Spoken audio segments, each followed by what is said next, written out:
Hello, I'm Kimberly Helkett in Washington. These are the main stories brought to you by Al Jazeera. Well, vote counting has resumed in Australia, where election results point towards the first hung parliament in 70 years. Incumbent Prime Minister Julia Gillard says she will continue to govern until a clear winner is declared.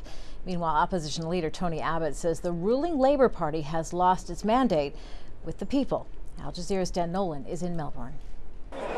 This was supposed to be a victory party for the re-election of Australia's first female Prime Minister, but now Julia Gillard is left in limbo, just barely clinging to power.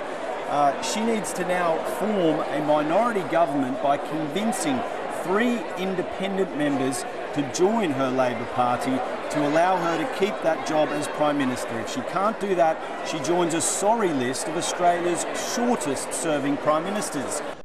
Dan Nolan reporting there. Israel has called the firing up of Iran's first nuclear power plant, quote, totally unacceptable.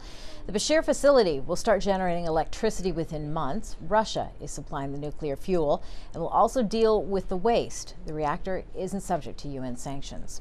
In Pakistan, 150,000 more people have been forced from their homes due to flooding. The UN says aid is now starting to flow in, but despite lighter rainfall, the country's Indus River is again threatening to overflow. Al Jazeera's Imran Khan is in Sindh province, where he says health services are being stretched to the limit. According to the Provincial Disaster Management Authority, they're the people who coordinate the rescue and relief efforts for Sindh province. Nearly 3.7 million people have been displaced. Now, the vast majority of those have found private accommodation or are in the relief camps.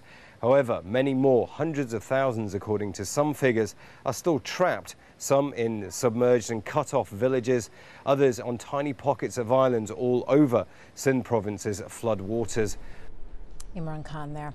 Swedish prosecutors have dropped an arrest warrant for WikiLeaks founder Julian Assange just hours after issuing it. Assange was briefly accused of rape, but the charges were quickly withdrawn after authorities said they'd re-evaluated the evidence. A molestation charge is still being considered. And those are your top stories. Don't forget you can stay up to date with all of your news on our website. That address, aljazeera.net/English.